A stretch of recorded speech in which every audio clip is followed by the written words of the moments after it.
మీ మోకాల నొప్పులకు ఎటువంటి సర్జరీ లేకుండా ఎపియాన్ పెయిన్ క్లినిక్ అందిస్తున్న అత్యాధునిక చికిత్స. హోమా ఐఆర్ టెస్ట్ అనేది recent evolution of diabetic management లో వెలుగులోకి వచ్చింది.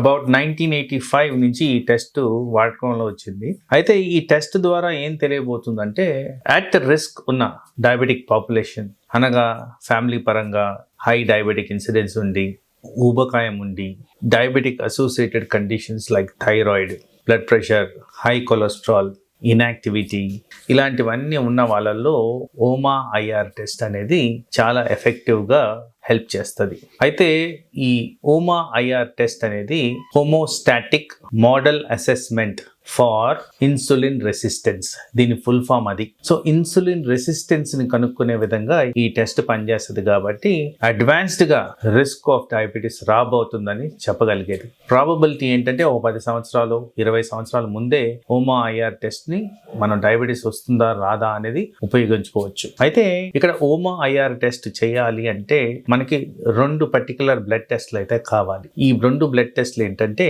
Fasting insulin levels. ఈ ఫాస్టింగ్ ఇన్సులిన్ లెవెల్స్ నార్మల్ గా 4 నుంచి 25 మధ్యన రేంజ్ ఉంటాయి. ల్యాబ్ వేరియేషన్స్ ఉండేదానికి ఆస్కారం ఉంది. అలాగే ఫాస్టింగ్ షుగర్ లెవెల్స్, ఈ మార్నింగ్ శాంపుల్ ఆఫ్ ఫాస్టింగ్ తీసుకుంటాం చూడండి, అది నార్మల్ రేంజ్ అరౌండ్ 70 to 99 మధ్యన ఉంటుంది. ఇది నార్మల్ రేంజ్. ఈ 2 వాల్యూస్ వాడుకొనే హోమా ఐఆర్ క్యాలిక్యులేటర్ ద్వారా హోమా అసెస్మెంట్ అనేది జరుగుద్ది.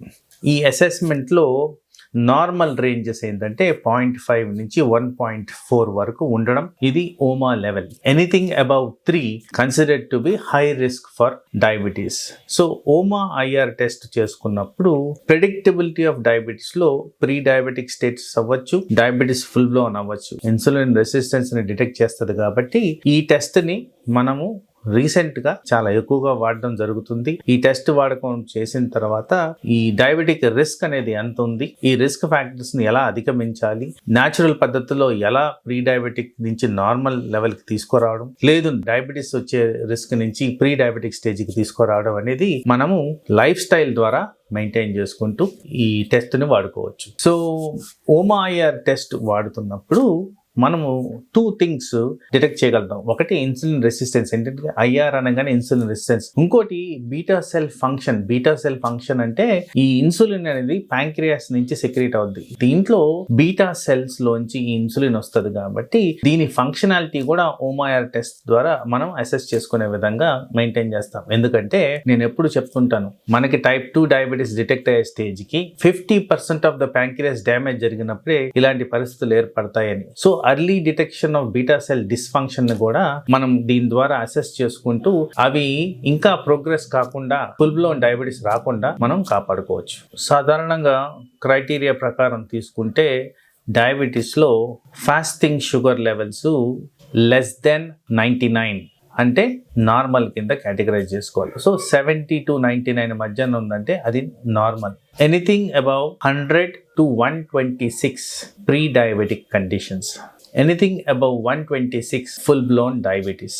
ఇది పోస్ట్ లంచ్ తో HbA1c వాడుకుంటూ టుగెదర్ గా వాడి డయాబెటీస్ అనేది డిటెక్ట్ చేయడం జరుగుతుంది. అయితే ఈ మధ్య కాలంలో లైఫ్ స్టైల్ డిజీజెస్ లో డయాబెటిక్ కండిషన్ ఒకటి కాబట్టి దీనికి సంబంధించి ఈ లైఫ్ స్టైల్ డిజీజెస్ లో స్ట్రెస్, మానసిక ఒత్తిడి, ల్యాక్ ఆఫ్ స్లీప్, ఈ 2 కూడా అటాచ్ అవుతున్నాయి. ఎందుకు ఇక్కడ రెలవెన్స్ అంటే, చాలా మటుకు యంగ్స్టర్స్ లో ఎక్కడైతే డయాబెటీస్ మనకి ఈ మధ్య కనబడుతుందో వీళ్ళల్లో ఎక్కువ శాతము ఫాస్టింగ్ లెవెల్స్ ఎక్కువగా ఉంటున్నాయి. ఫాస్టింగ్ లెవెల్స్ ఎక్కువగా ఉండడానికి కారణాలు మనం డీటెయిల్డ్ గా అనలైజ్ చేసుకుంటే వాస్తవానికి ఈ వర్కింగ్ క్లాస్ ఆఫ్ పాపులేషన్ ఎవరైతే యంగ్ డయాబెటీస్ కింద మనం టార్గెట్ చేస్తున్నామో వీళ్ళలో వాళ్ళు నైట్ షిఫ్ట్స్ చేయడం నంబర్ 1. అందరికీ తెలిసిన విషయం ఏంటి, నైట్ షిఫ్ట్స్ ఉన్న వాళ్ళకి స్లీప్ డిస్టర్బెన్స్ ఉంటుంది, మానసిక ఒత్తిళ్లు ఉంటాయి, రెస్ట్ ఉండదు, యాక్టివిటీ ఉంటుంది.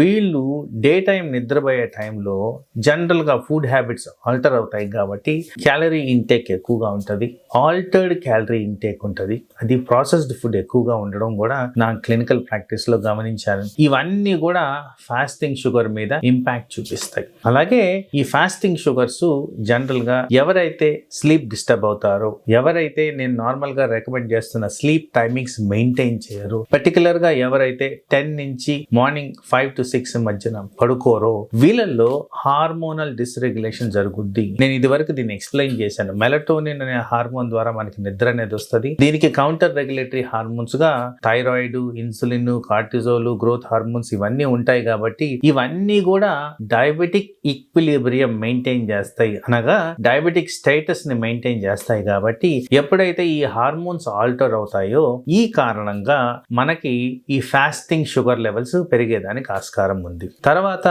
చాలా మటుకు డయాబెటిక్ పాపులేషన్ ఎవరైతే ట్రీట్మెంట్ ఉంటారో వీళ్ళల్లో కూడా చాలా మంది normal recommendation of diabetes dietary habits లో నేను 7 o'clock breakfast, 1 o'clock lunch, again 7 o'clock dinner అని చెప్తూ ఉంటాను. అది కూడా రాత్రి డిన్నర్ కన్సంప్షన్ చాలా లీస్ట్ అమౌంట్ ఆఫ్ క్యాలరీస్ లో ఉండాలి. వీలైన చోట సాలడ్స్ తీసుకోవాలని కూడా రికమెండ్ చేస్తూ ఉంటాను. ఎందుకంటే మోస్ట్ ఆఫ్ ద డయాబెటిక్స్ లో ఊబకాయం అనేది ఎక్కువగా ఉంటది కాబట్టి. సో ఈ ఊబకాయానికి సంబంధించి మనము వెయిట్ రిడక్షన్ ప్రోగ్రామ్ లో ఉంటాం కాబట్టి ఫాస్టింగ్ షుగర్స్ కూడా చాలా ఇంపార్టెంట్ గా ఈ షుగర్ ని రెగ్యులేట్ చేస్తాయి. కాబట్టి ఎర్లీ ఫాస్టింగ్ షుగర్స్ ని కంట్రోల్ చేసిన దాని వల్ల జనరల్ గా HbA1c కూడా రెగ్యులేట్ అవుతుంది. కాబట్టి HbA1c ద్వారా ఆర్గన్ డ్యామేజ్ మినిమైజ్ చేయొచ్చు. HbA1c టార్గెట్ లెవెల్లో ఉన్నప్పుడు ఆర్గన్స్ ఎఫెక్ట్ కాదు కాబట్టి.